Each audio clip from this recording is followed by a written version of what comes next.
Greetings, ladies and gentlemen. Thank you for joining us today on Vero and YouTube. We're glad you're here. The Black and White Bistro Show was created to give you the opportunity to get to meet some wonderful black and white photographers, gain some insights into the way that they see their world, and maybe pick up some tips and inspiration for your own black and white photography journey. We publish 2 episodes each month on Saturday mornings, Japan time. If you enjoyed today's show, please consider dropping us a like and consider following us on Vero or subscribing to our YouTube channel. And don't forget, please tell your followers and friends who enjoy black and white photography about our show. I'm the creator and host of the Black and White Bistro Show, DavidLPayne, and we are proud to share with you our conversation with a marvelous monochrome photographer who makes his home in New Jersey in the USA. Now, talented artist and photographer, Cary Silverman. Hey, my name's Cary Silverman. I live about 45 minutes from New York City in northern New Jersey. I have loved photography for as long as I can remember. I was introduced to black and white photography as a child in summer camp. I was hooked the first time I witnessed a print magically appear on a blank page of photographic paper placed in the developer in the camp storeroom. My parents always had Time and Life magazines on the coffee table, and I would spend hours leafing through the magazines. I was inspired by Dorothea Lange, Alfred Eisenstadt, Margaret Bourke-White, and Robert Capa. Currently, my favorite are street and documentary photography. I love the spontaneity of walking in the streets of New York and shooting whatever I encounter. Nothing is more rewarding than spending a day in the city, coming home, and downloading the pictures onto my computer and finding an amazing image. In my mind, a picture is not complete until it is printed. Don't get me wrong, I love looking at the amazing images on Vero, but what I really appreciate is seeing an image printed, whether it's in a book or it's framed hanging on a wall. As far as some advice I would give someone to becoming a better photographer, the first one, always take your camera with you, whether it be your iPhone or your regular camera. You never know when that shot is going to present itself, and when it does, make sure you're ready to take that shot. It's a fleeting moment in time. Second thing, learn from the masters. There's several ways I've learned from the masters.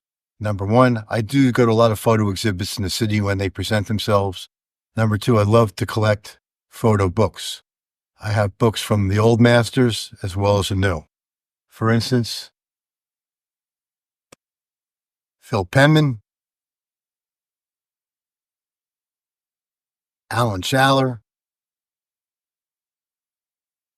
and Vivian Mayer.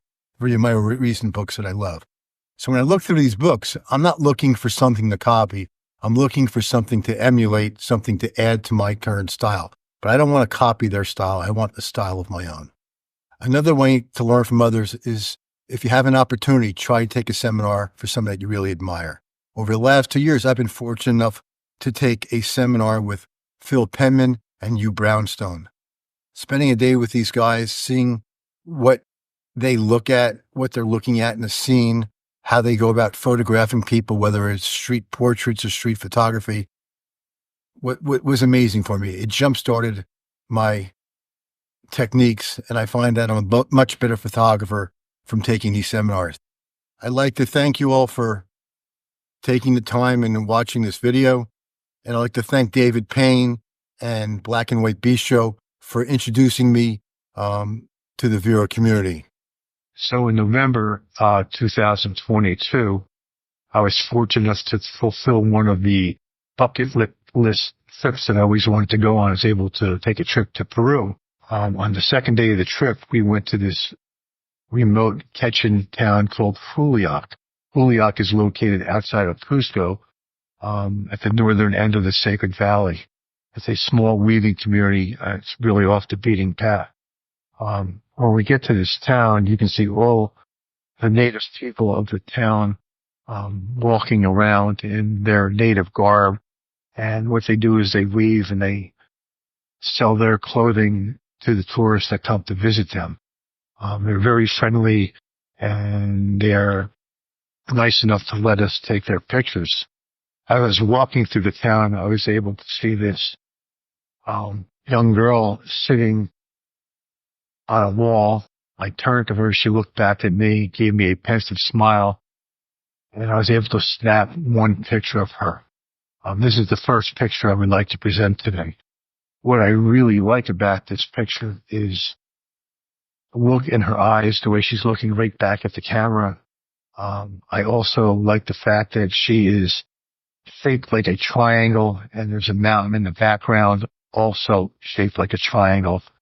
And what I later learned is that the native artists in Peru, when they were drawing pictures of the Madonna, as a protest to the Spaniards who had conquered the country, they would try to paint their figures in a similar fashion.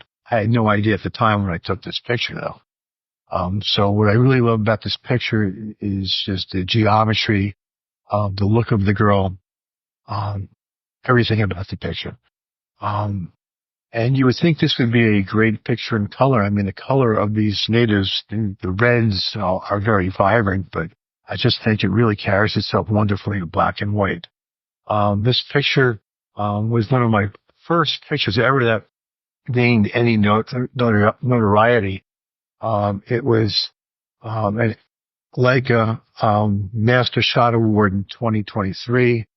It also won the Best in Show at an art exhibit in 2023 and is currently at another jury art exhibit as we speak. Welcome, black and white photography fans. We've got a real treat for you today. We've been lucky enough to find Dr. Cary Silverman, and that's the last time I'm going to use the formal title. It's just Cary, who is a phenomenal black and white photographer, and he's agreed to join us in between his doctor visits and his surgeries tomorrow. So with that, Cary, we're glad to have you. Welcome to the show. Hi, Dave. Great to be here. Thanks for having me. Really appreciate it.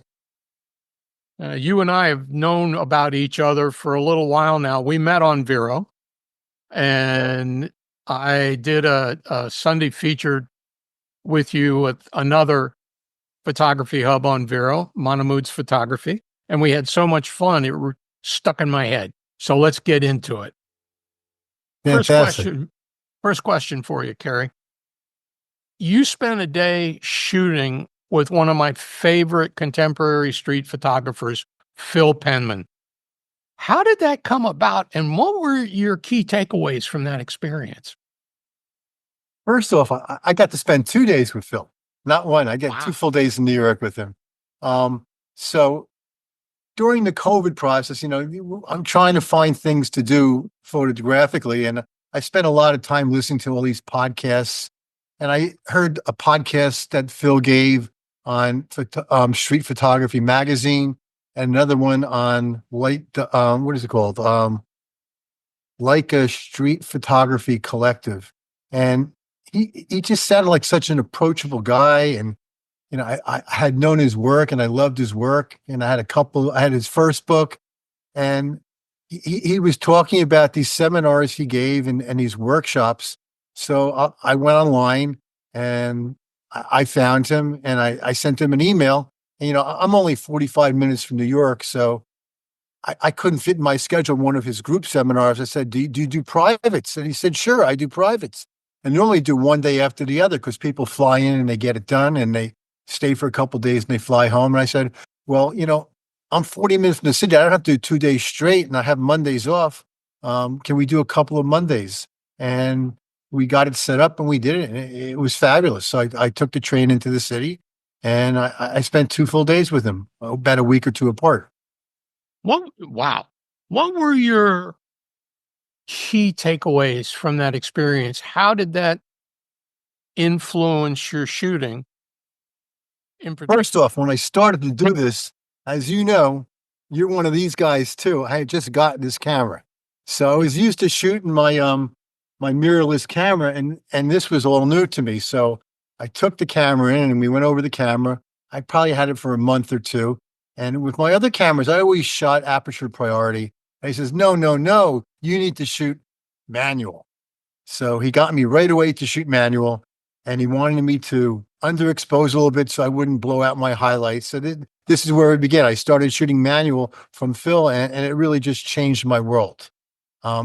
So that aspect of it was great right there. It was worth its weight in gold.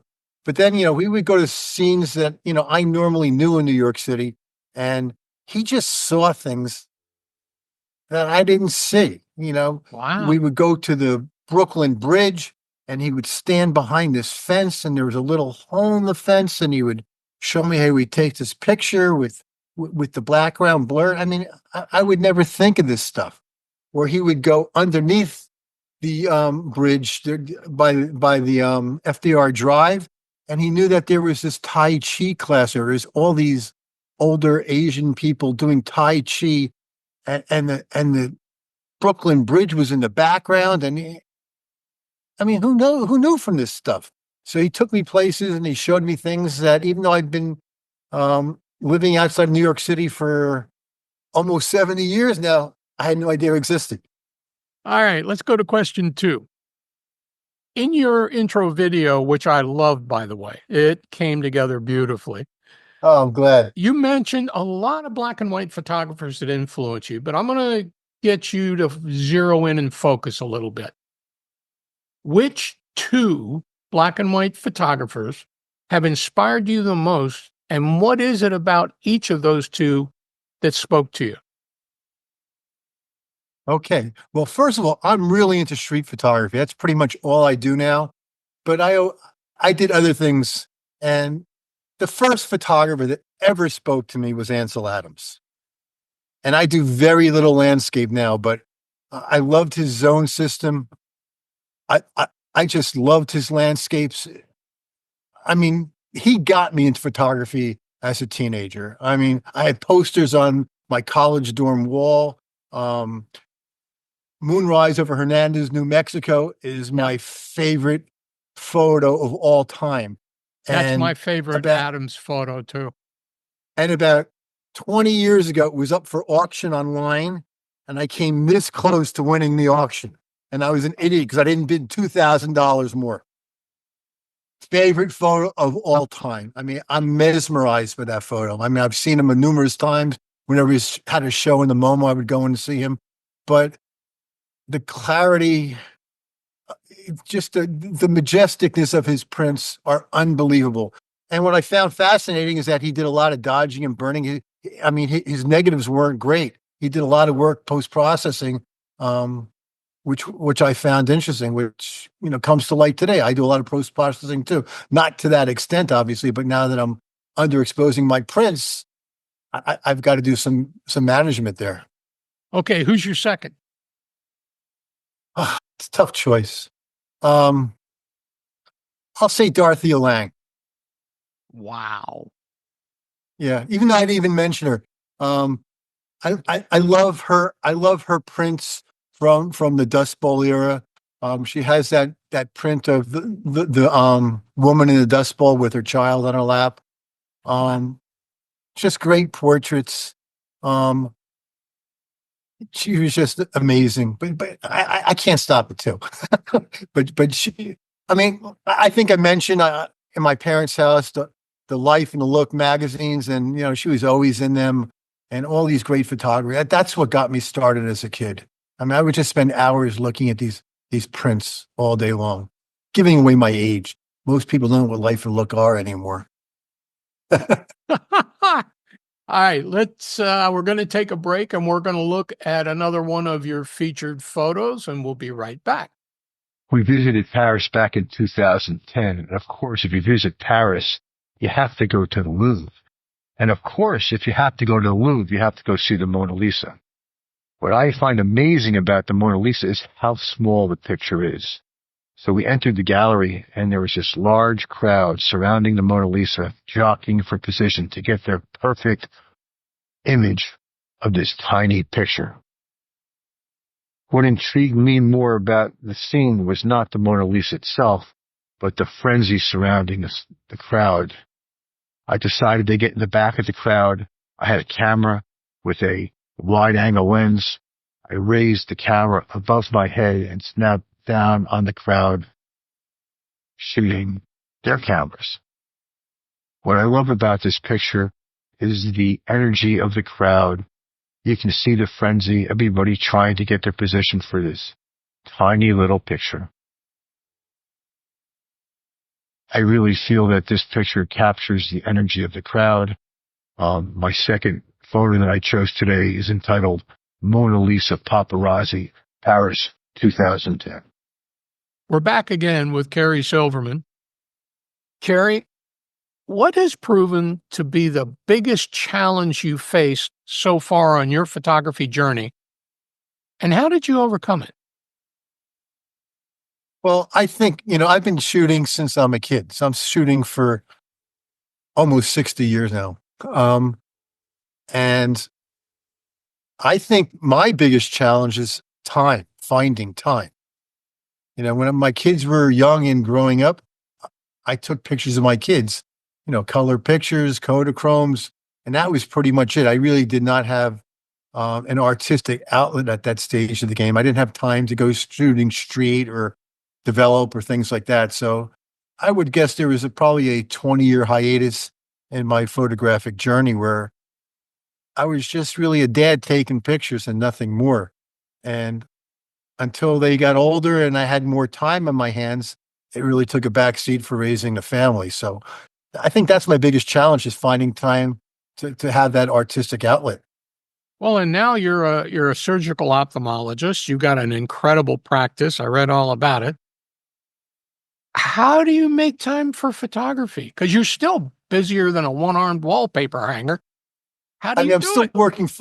I'm still working full time, but I've cut back my hours a little bit. So I did slow down. So now I have Mondays off and I have Friday afternoons off and my weekends are free. So I do have more time. My wife actually works on Monday. So a lot of times I'll work out in the morning and I'll take the train into the city and I'll walk around and take some pictures.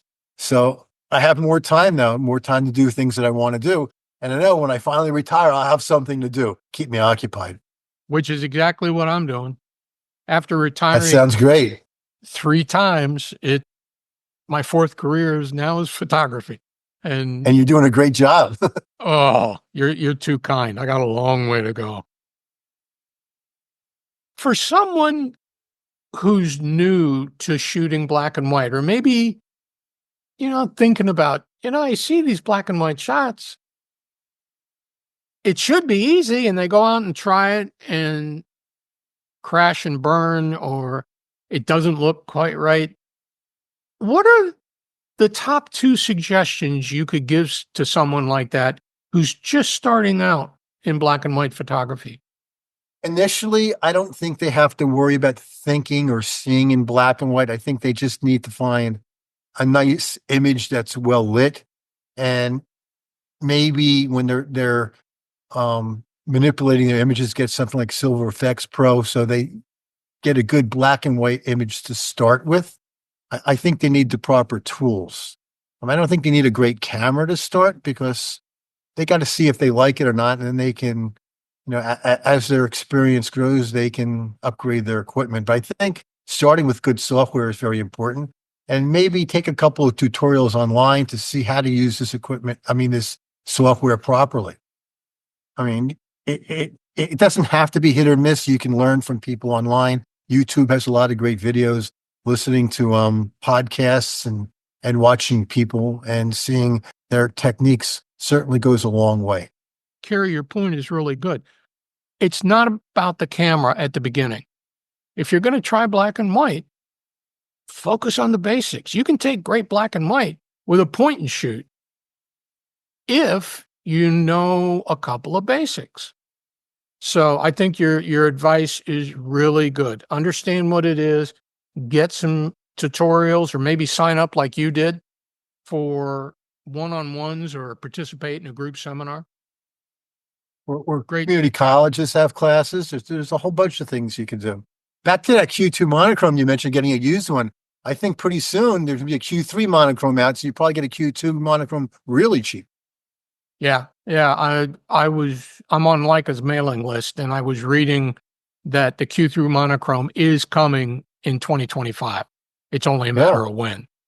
So I'm perfectly happy with my Q2 monochrome. I'm staying with it. Until you see the Q3 monochrome. Be gone, you devil. All right. We're going to take one more break to look at Cary's last featured photo, and then we'll be right back. For my third and final picture, I present Runaway. Besides street and documentary photography, I love taking pictures of my grandchildren. I currently have 5 grandchildren, 4 grandsons, and a granddaughter, but at the time of this picture, it was just the 4 grandsons. Every year, we like to take a family vacation with all the kids and grandchildren at the New Jersey shore. And while we're at the beach, I always love to get a portrait of the grandchildren in front of the Margate lifeboat. This is the day I decided to take the picture. I grabbed the 4 grandsons, we headed down to the beach, and I sat them in front of the Margate lifeboat. And of course, trying to get cooperation for 4 grandchildren at this age is like herding cats. It's impossible. I sat them down. One would look one way, one would look the other way, one would smile, one would make a face. Nobody would cooperate. But I was able to get this one picture, which I love. And what I love about this picture, how it conveys the personalities of 4 great kids. You can see my grandson, Ethan, on the left, who's a little bit mischievous. You can see that in his smile. He's holding hands with his cousin, his best friend, Mason. Mason is very serious, and you can see it in his look. Next, you can see my oldest grandson, Luke, who is always trying to help me out. And of course, he's trying to capture his cousin, Owen, who won't sit still for a minute. We're back for one last question with Cary Silverman. Looking forward, where does your black and white photography journey go to next? Good question. I think my photo journey is aligning with my life. I'm still working now. I think I got a few years left. So for the next couple of years, probably stay where it's at. But looking forward, I think it's going to all deal with travel, because I love going to different places and taking picture of exotic sites and people. So I think my photo journeys to expand as I start to travel more and I have more time to travel. As you know, I might be going to Japan this summer, so I'm looking forward to doing some street work in Japan, and I just want to see the world and I want to record the world. So that's what I'm looking forward to. I'm looking forward to taking pictures of the world. All right. So you're going to travel around the world to shoot. Give me 2 destinations. Where would you really like to shoot in this next stage of your black and white journey? Well, Japan I mentioned, so I'll leave that one out. I want to go to India. And I want to shoot black and white in India. Everybody talks about all the beautiful colors and the scents and the smells, and I want to shoot the people in black and white.